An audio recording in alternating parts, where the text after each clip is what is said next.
A paz do Senhor, queridos irmãos e irmãs da Igreja Cristã Vivendo em Amor, queridos irmãos e irmãs em Cristo que estão assistindo esse vídeo, sejam bem-vindos a mais um momento de reflexão da Palavra de Deus, mais um momento de estudo bíblico que é extremamente fundamental para a nossa edificação espiritual, para o nosso crescimento em conhecimento do nosso Deus. Dessa vez um pouco diferente, por conta do coronavírus que está aí no mundo.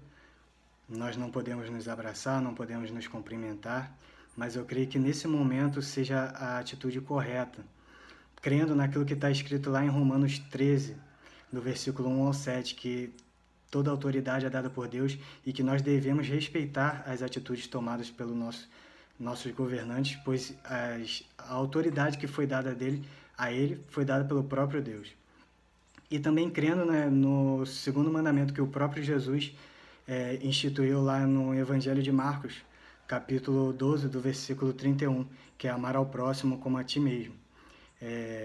Abrir mão das nossas próprias vontades, dos nossos próprios desejos, de querer estar com os nossos irmãos, de querer abraçar, de querer estar presente na vida dos nossos irmãos, em prol da saúde do próximo, da saúde dos nossos próprios irmãos e até mesmo da nossa própria família, porque podemos sair, mas podemos também ser infectados e infectar outras pessoas. Essa é a melhor atitude no momento. Nesse momento difícil, nós não podemos nos cumprimentar, mas o que nós podemos e devemos fazer é orar um pelos outros. Nesse momento eu convido a vocês a entrar em conexão com o nosso Deus, a desligar, a ficar apenas atento àquilo que for dito, desligar tudo aquilo que venha te afastar do seu entendimento com Deus, desligar a televisão, desligar o WhatsApp, desligar a internet, tudo que possa vir a atrapalhar esse momento de conexão com Deus. Senhor Deus e querido Pai, mais uma vez na Tua presença, Senhor, eu te agradeço por esse momento que o Senhor nos deu. Senhor, lá em Isaías 55, versículo 11, diz assim, que como a chuva e como a neve descem dos céus e não voltam para lá antes que elas molhem a terra, que elas reguem a terra, que elas frutifiquem, que venha frutificar a terra, Senhor, que essa palavra, Senhor, não venha a voltar para ti vazia, que ela entre no coração dos meus irmãos e que ela venha fazer morada, venha transformar vidas e que através dessas vidas transformadas, outras vidas possam ser transformadas também. Eu te oro assim, Senhor, agradecendo e crendo que o Senhor pode fazer infinitamente mais daquilo que nós imaginamos ou pensamos. Assim eu oro, Pai, e te agradeço, Senhor, em nome de Jesus. Amém. Então, irmãos, quando eu recebi a oportunidade de trazer essas palavras para vocês, no dia seguinte, Deus me deu essa palavra que impactou grandemente na minha vida. E eu quero compartilhá-las com vocês, porque para também frutificar na vida de vocês, como está frutificando agora na minha vida. Que essa passagem se encontra lá em 2 Samuel, capítulo 22, e nós iremos ler hoje do versículo 1 até o versículo 29. Eu vou ler aqui primeiramente e depois nós vamos abordando melhor esse assunto. 2 Samuel, versículo 22. Este é o hino que Davi dedicou e cantou a Yahvé, quando o Senhor o livrou de todos os inimigos e das garras de Saul. Diz o cântico de Davi: O Senhor é meu penhasco e minha fortaleza. Quem me liberta é o meu Deus. Nele me abrigo. Meu rochedo, meu escudo e o poder que me salva. Minha torre forte e o meu refúgio. Ó meu Salvador, tu me livras da violência. Digno é o Senhor de todo louvor. Eu invoco a Yahvé e sou salvo dos meus inimigos. As cordas da morte me enredaram. As torrentes da destruição me aterrorizaram. Os laços do inferno me envolveram e as ciladas da morte me atingiram. No meu desespero clamei ao Senhor. Gritei por socorro ao meu Deus. Do seu templo, ele ouviu a minha voz, minhas súplicas chegaram à sua presença, e seus ouvidos me deram atenção. Então toda a terra estremeceu e agitou-se, e os fundamentos dos montes se abalaram, tremeram por causa da ira de Deus.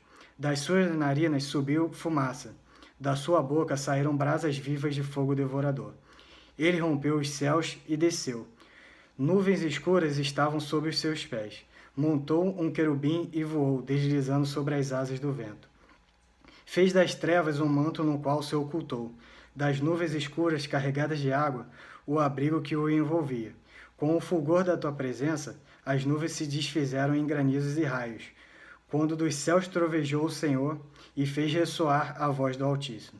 Atirou suas flechas e afugentou meus inimigos. Com os seus raios o arrasou. O fundo do mar apareceu e os alicerces da terra foram expostos, por causa da tua severa repreensão, ó Senhor, com o sopro, com o sopro forte das tuas narinas. Das alturas estendeu a mão e me agarrou. Arrancou-me das águas profundas. Livrou-me do meu adversário poderoso, de todos os meus inimigos, muito mais fortes do que eu. Eles me atacaram no dia da minha infelicidade, mas o Senhor foi meu abrigo e protetor. Ele me concedeu plena libertação, livrou-me por causa do seu amor leal a mim. O Senhor me tratou conforme o meu justo coração, conforme a honestidade das minhas mãos, recompensou-me. Pois tenho andado nos caminhos do Senhor, não tenho agido como um ímpio, afastando-me do meu Deus. Todos os seus mandamentos estão presentes em meu ser. Não me desviei dos seus decretos e preceitos. Tenho sido irrepreensível para com ele, e não me permiti praticar qualquer mal. O Senhor me recompensou segundo a minha justiça, conforme a pureza que seus olhos viram em minhas mãos. Ao fiel e bondoso te revelas fiel e bondoso. Ao irrepreensível te revelas irrepreensível. Ao puro te revelas puro, mas com o perverso reages à altura. Salva os pobres e os que são humilhados. Salva os pobres e os que são humildes, mas humilhas os soberbos e altivos. Tu, Senhor, conservas brilhando a minha luz. O meu Deus transforma em luz as minhas trevas. Essa é a palavra do Senhor, amém? Então, se separarmos essa passagem em duas, nós podemos ver do versículo 1 ao versículo 20, Davi relatando algumas de suas adversidades que ele sofreu aqui na terra. E nós sabemos que não foram poucas, né? Se nós lermos o primeiro livro de Samuel e o segundo, nós veremos que desde a sua infância até ele se tornar rei, ele sofreu adversidades, mas em todas as adversidades Deus se manteve com Davi. Então eu vou listar aqui algumas, né? A primeira delas é quando Samuel recebe de Deus, né? Que ele queria ungir um servo dele a rei de Israel. Samuel vai até a casa de Jessé, que é o pai de Davi, né? E ele tinha 8 outros filhos. E na hora que Samuel entrou na casa e pediu para que trouxesse os filhos à presença dele para que ele pudesse julgar e saber qual era o ungido do Senhor, aquele que o próprio Senhor havia escolhido, Jessé trouxe apenas os outros 7 irmãos. E isso demonstrando, né, que o próprio pai de Davi, o Jessé, naquele momento ele não acreditava que Davi poderia ser o rei de Israel, porque, primeiro, ele era o caçula da família, ele era o mais fraco entre os irmãos. Os outros irmãos dele, né, ele tinha outros 3 irmãos que eram do exército de Israel, eram fortes fisicamente. Então Jessé trouxe a presença de Samuel, esses outros 3 que eram fortes, e ele acreditava que seria um desses outros 3, e não trouxe Davi. E os outros 4 irmãos, e não trouxe Davi. Davi ficou lá no pasto pastoreando. E Samuel, percebendo que nenhum daqueles ali eram o escolhido do Senhor, pediu para que trouxesse o outro irmão. E quando Davi chegou à presença de Samuel, Samuel teve a certeza que aquele era o ungido do Senhor, que aquele era o escolhido de Deus. Tudo isso porque não pela força física, não pelo porte físico que ele tinha, mas pela força espiritual que ele tinha, pelas características que Deus buscava em um servo do Senhor para ser rei de Israel. Posteriormente, né, e mesmo ele sendo o menor da família, né, quando o exército de Israel estava lá na luta contra os filisteus, o enorme Golias, né, que era o tão temido soldado filisteu, ele bradou que viesse algum representante de Israel e que lutasse contra ele. E se ele fosse derrotado por esse povo, por algum dos soldados de Israel, ele se entregaria como escravos para sempre. O povo filisteu seria escravo do povo de Israel. E a Bíblia nos diz, né, que o povo de Israel, até mesmo o próprio Saul, eles encheram de temor e de medo. Mas Davi, com todo o poder que Deus havia dado a ele, ele não teve medo. Ele foi lá, enfrentou Golias e saiu vitorioso. Tudo isso porque Deus se mantinha com ele naquele momento. Após esse acontecimento, né, de Davi contra Golias, Davi ele entrou para a tropa de Saul. Saul se agradou bastante dessa vitória de Davi e o convocou para fazer parte de sua tropa.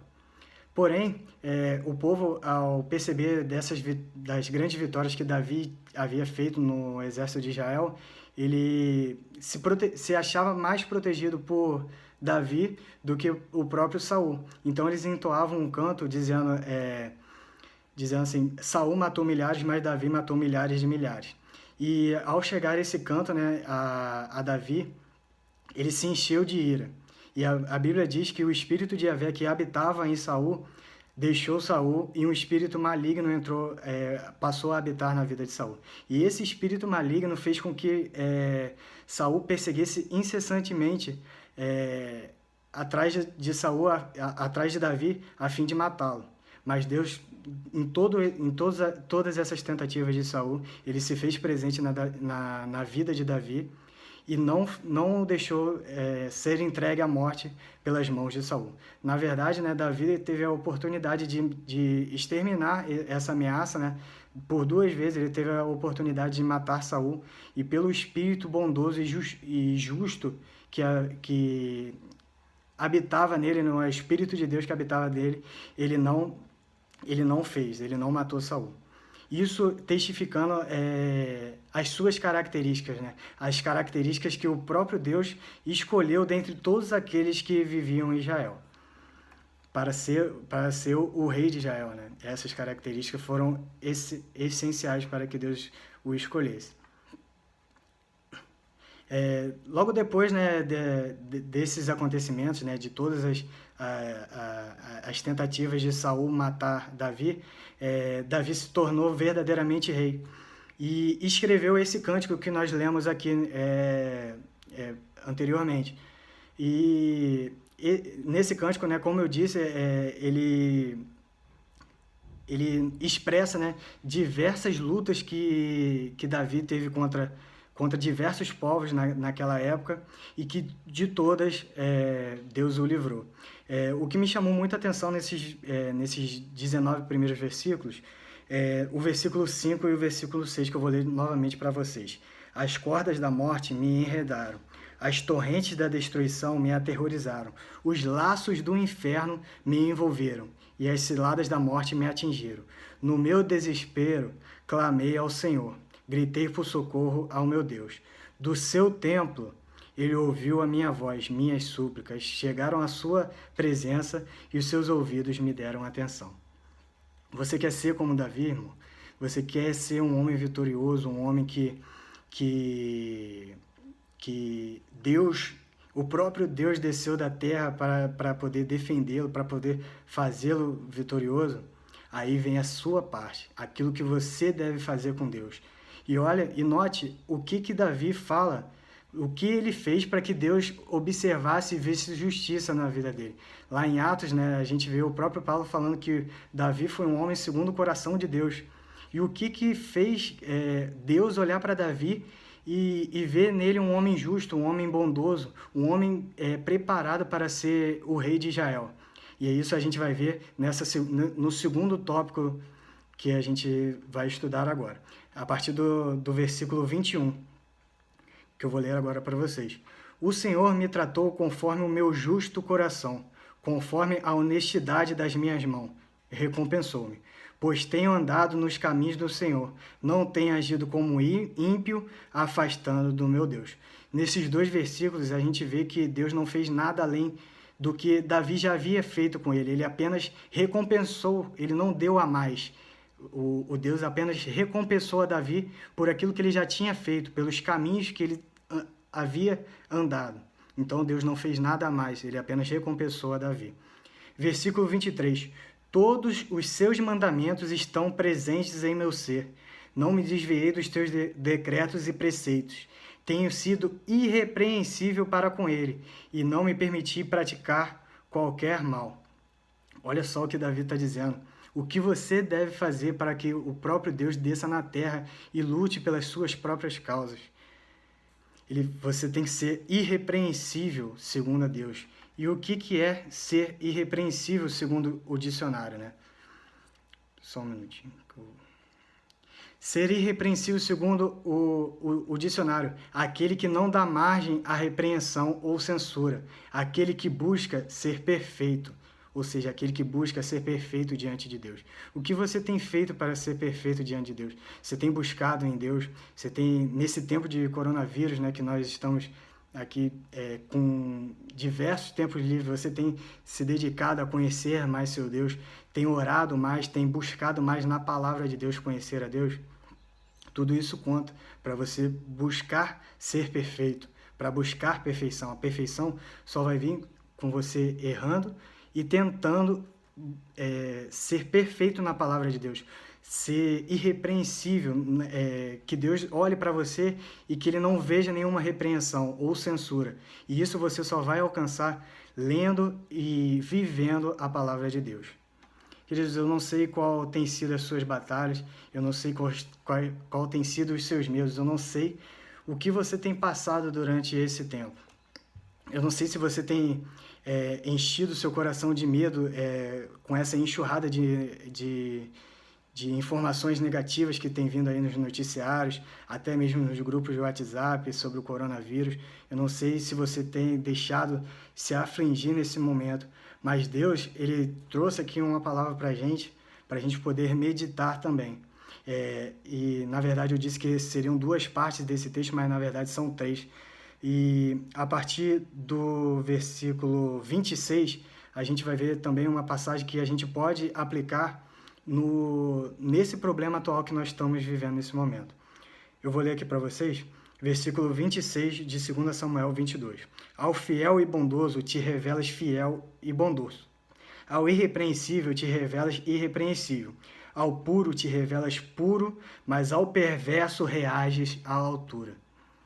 Olha a força que esse versículo tem. Ao perverso reages à altura. Nós só estamos passando por isso porque o mundo tem sido perverso com Deus.